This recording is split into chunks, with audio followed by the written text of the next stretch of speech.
Olá, pessoal das Ciências Biológicas. Resolvi fazer esse texto, pois queria dar uma resposta para vocês de alguma atividade para vocês poderem seguindo nesse momento de quarentena. Eu e o professor William bolamos algumas atividades para vocês. O professor William deu a ideia do questionário, que eu achei muito boa, porque vai permitir que vocês possam, respondendo o questionário, facilitar as nossas aulas assim que elas retornarem. Vai ser mais rápido o nosso desenvolvimento das aulas. Vou mandar também um questionário para vocês. Mas também fiz esse vídeo para servir de forma atrativa para o estudo da anatomia, para vocês olharem. É um vídeo curto para vocês poderem verificar aí alguns aspectos da anatomia. Coisas que vocês já falaram, coisas que a gente vai falar mais adiante, só algumas curiosidades. Então, sobre o sistema esquelético, que vocês já tiveram uma aula, né, sobre o sistema esquelético, vocês viram lá os ossos do corpo humano, e eu trouxe aqui algumas curiosidades para vocês. Então, da parte do sistema esquelético, nós temos alguns répteis que apresentam o chamado osso dérmico.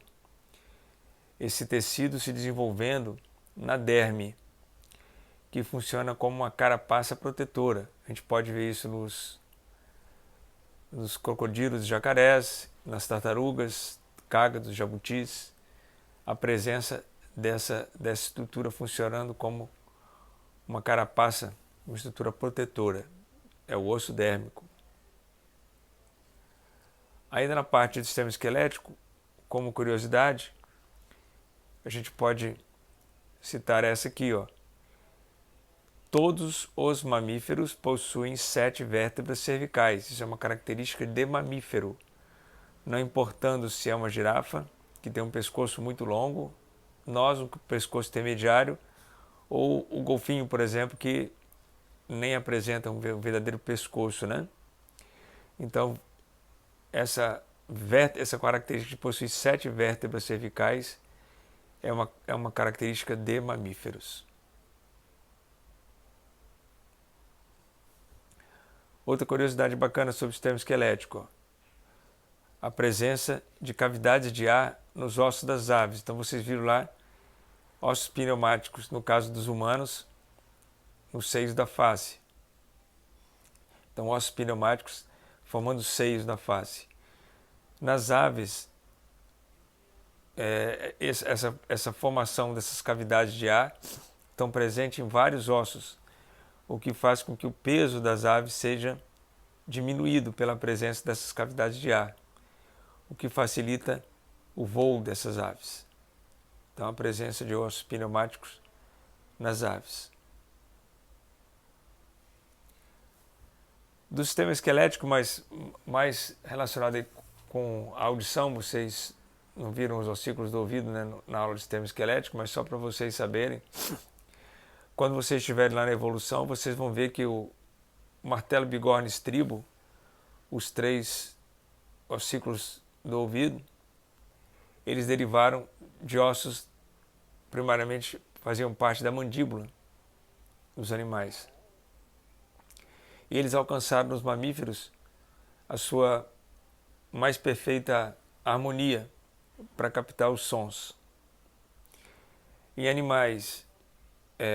outros animais, aves, répteis e anfíbios, eles não estão tão bem desenvolvidos como nos mamíferos. Então, por exemplo, vocês podem observar aqui um anfíbio, olha o tamanho da membrana timpânica de um anfíbio. Por quê? Porque ele não tem esses ossículos, os 3 ossículos, né, como os mamíferos. Então não tem uma perfeição para a captação do som. Então ele necessita aumentar a área do tímpano para que essa captação seja melhorada. E à medida que vai, então, subindo na escala zoológica, ele vai melhorando e chega nos mamíferos com a presença dos 3 ossículos, o que facilita a captação dos sons. Ainda sobre o sistema esquelético, os bovinos, né, eles fazem um apoio sobre o terceiro e o quarto dedos do pé, enquanto os equinos fazem um apoio no terceiro dedo do pé. Então, um dedo funcionando como para a sustentação do corpo, né? No caso dos bovinos, 2 dedos. Esses ossos são muito complexos. Na mão a gente tem todos os ossos do carpo, permitem uma liberdade de movimento maior, né? Em outros animais não é tão bem formado, mas aqui é uma curiosidade, então, para vocês verem que nos equinos o apoio é feito em um dos dedos e nos bovinos em 2 dedos. Sobre as articulações. Aqui a gente observa uma articulação, um joelho aqui de um bovino muito parecido anatomicamente com o joelho humano. Os meniscos, os ligamentos cruzados, os ligamentos colaterais também estão presentes nos bovinos e nos equinos. Aqui uma outra característica de animais em relação à movimentação da mandíbula, né? Então, animais herbívoros não têm uma necessidade de abertura da mandíbula menor do que dos carnívoros. Então, isso é uma característica também de alguns animais, né? Que permitem maior ou menor abertura de acordo com a sua necessidade alimentar.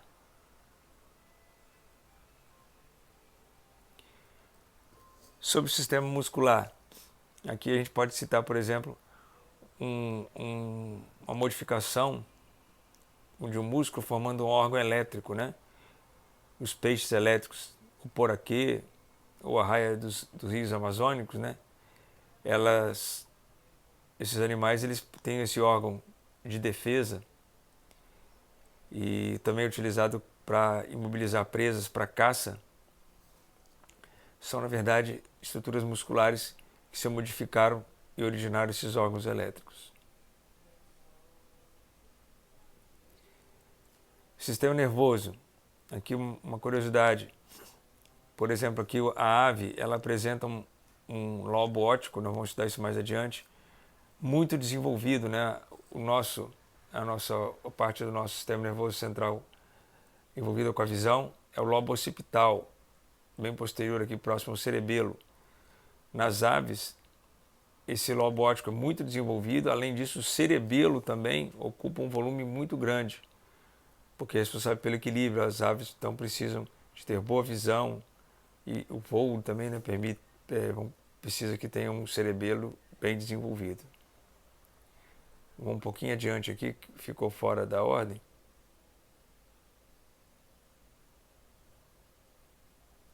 Aqui, ó, no sistema circulatório, o que a gente pode falar de curiosidade? Os peixes possuem um coração de 2 câmaras, átrio e ventrículo. Os anfíbios possuem um coração com 3 câmaras, 2 átrios e um ventrículo. Isso faz com que os peixes tenham os anfíbios tenham necessidade de ter um sistema, algum complemento para melhorar essa oxigenação sanguínea, né? Já que o sangue dos átrios se misturam no ventrículo. Então, nos anfíbios, eles desenvolveram a troca cutânea, faz uma troca gasosa pela pele. Os répteis, nessa parte inferior aqui, ó, tem um coração também que tem 3 cavidades, porém, elas verdadeiramente funcionam como 4. 2 átrios e um ventrículo, ele é parcialmente dividido, mas funcionalmente ele acaba trabalhando como um coração de 4 cavidades, porque não há uma mistura importante entre os ventrículos. As aves já possuem um coração de 4 câmaras, como o dos mamíferos. Então, o peixe um coração de 2 câmaras, um átrio e um ventrículo. Os anfíbios, 2 átrios e um ventrículo, então tem mistura de sangue e eles fazem a troca gasosa pela pele. Os répteis têm um coração de 3 cavidades, porém funcionalmente é como se fosse 4, porque tem uma divisão parcial dos ventrículos. Aves e mamíferos têm coração de 4 cavidades, 2 átrios e 2 ventrículos.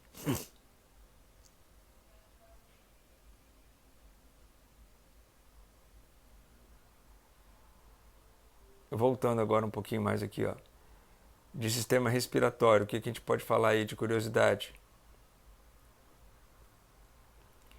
Ó, os peixes, eles possuem as brânquias para fazer as trocas gasosas, né?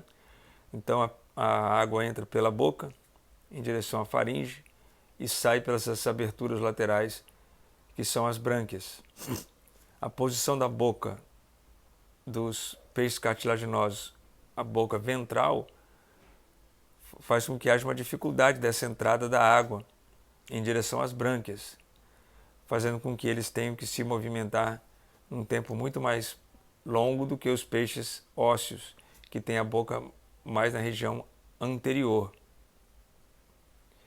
Nesses peixes cartilaginosos, eles desenvolvem também uma estrutura, uma abertura anterior, ó, aqui na raia posterior ao olho, que são os espiráculos. Já que a boca ela está ventral, tem essa dificuldade de entrada da água apenas pelas correntes, então eles desenvolvem um mecanismo de facilitar essa entrada da água em direção às brânquias.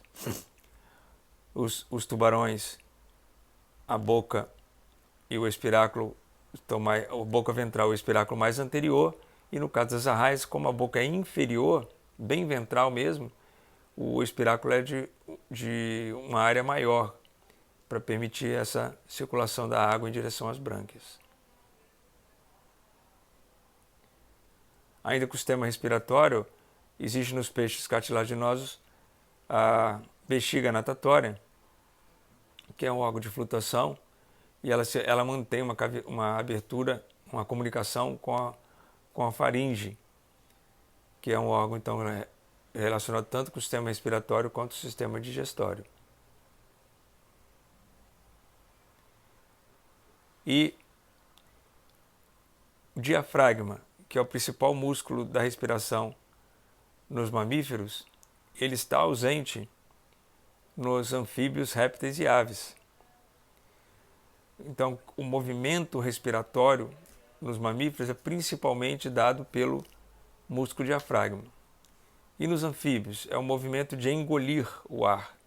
Então, os anfíbios fazem aquele movimento com a boca para engolir o ar, já que eles não têm o diafragma. E répteis e aves, eles também não possuem diafragma e eles usam os músculos intercostais. O principal mecanismo de ventilação nas répteis e aves são os músculos intercostais.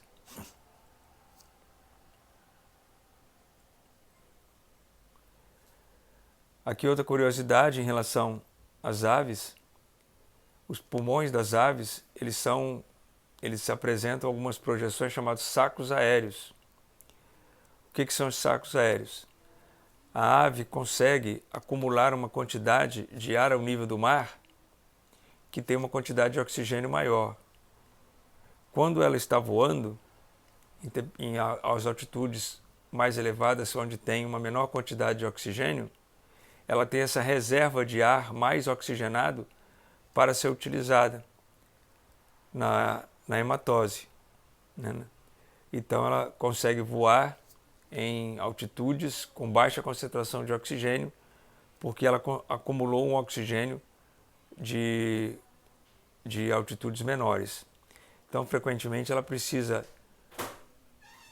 procurar altitudes menores para procurar um ar mais oxigenado e poder encher esses sacos aéreos e continuar voando em altitudes mais elevadas posteriormente. Outra curiosidade em relação às aves é a presença na bifurcação entre traqueia e brônquios de um órgão responsável pela produção do som das aves, chamado siringe. É um órgão que produz o som. fica na transição entre a traqueia e os brônquios. Essa transição nos mamíferos é chamada de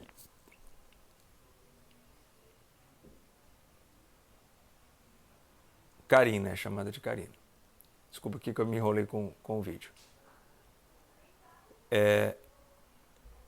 Ainda com o sistema respiratório, a gente pode citar aqui, ó,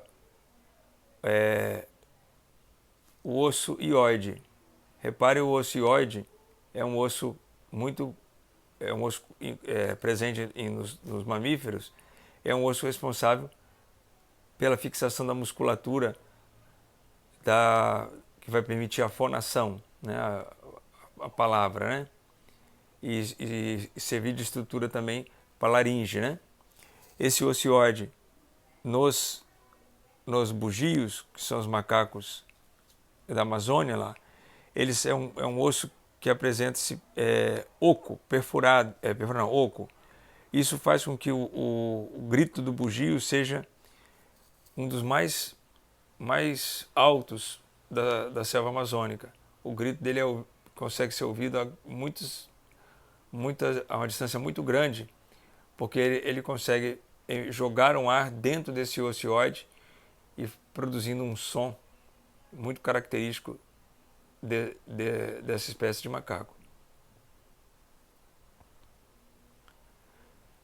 Do sistema digestório, o que a gente pode falar de curiosidade? A maior curiosidade é o estômago dos ruminantes, né? No nosso estômago, o alimento recebe a ação de enzimas e do ácido clorídrico para ser digerido, né, e ser absorvido no intestino. Nos ruminantes, eles têm uma alimentação apenas de vegetais. Né? Como que eles conseguem, então, tendo uma alimentação pobre em quantidade, em tipos diferentes de alimentos, como que ele consegue produzir, então, lipídios, proteínas, né, e carboidratos a partir apenas da celulose? É porque no estômago desses animais habitam bactérias que vão transformar aquela celulose nesses nutrientes, lipídios, proteínas e carboidratos. Por isso que há necessidade do alimento ir ao estômago, repousar, voltar novamente à boca para ser novamente mastigado e retornar ao estômago, uma passagem muito mais demorada pelo estômago, para que essas bactérias presentes no estômago dos animais possam processar a celulose e aí então produzir os nutrientes para esses animais. Nos equinos, essas bactérias elas não estão presentes no estômago, então eles não são ruminantes, mas elas estão presentes no seco, que é a primeira porção do intestino grosso. Então esse processo de elaboração dos nutrientes acontece na parte inicial do intestino grosso, ou na porção dilatada do seco. O sistema digestório agora também, curiosidade, nos peixes cartilaginosos, o intestino é muito curto, então ele apresenta-se como a forma de uma espiral, para que o alimento passe fazendo movimentos circulares, então ele demore a passar, apesar de curto, o alimento vai passar por um tempo prolongado pelo intestino desses animais. Então é uma forma de aumentar a área de contato ocupando um espaço pequeno, essa forma em espiral do intestino dos peixes cartilaginosos. Aqui sobre o sistema urinário, a curiosidade, né? A gente apresenta derivados nitrogenados na urina. São 3 os derivados nitrogenados presentes na urina: amônia, ácido úrico e ureia. Nos mamíferos, o principal componente é a ureia, é o que dá o nosso cheiro característico da nossa urina. Mas ela, dependendo do animal, vai ter ácido úrico ou amônia ou ureia em concentrações distintas. Aqui, ó, as fezes das aves, mostrando que essa parte branca das aves, presente nas fezes das aves, é a presença do do ácido úrico. Então, nas aves, o principal componente nitrogenado, ele sendo eliminado pela urina, é o ácido úrico. Como as aves têm cloaca, né, eliminam as fezes junto com a urina, então, ao evacuarem, as fezes das aves elas estão com essa parte esbranquiçada correspondente ao ácido úrico, que é o principal componente da urina das aves. Esse escolatório eu já falei. Sistema genital, já acabei de falar agora anteriormente também, né? É uma abertura comum para o sistema urinário e o sistema genital, que é a cloaca, presente em peixes, aves e répteis. Peixes, anfíbios, também tem aves e répteis.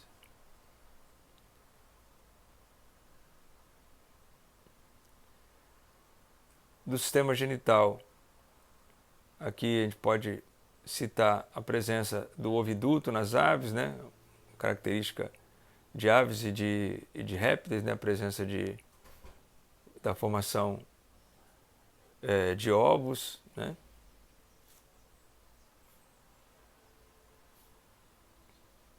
Também podemos citar aqui, como último slide, a presença de um osso peniano no sistema genital dos caninos para facilitar o coito.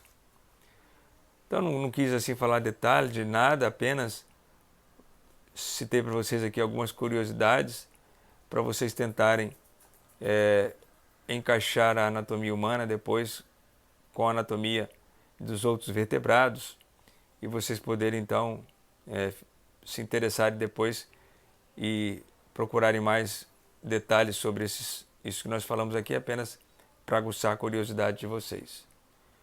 Estamos torcendo aí para termine logo essa quarentena, que a gente possa voltar às aulas normais. Muito obrigado por tudo aí.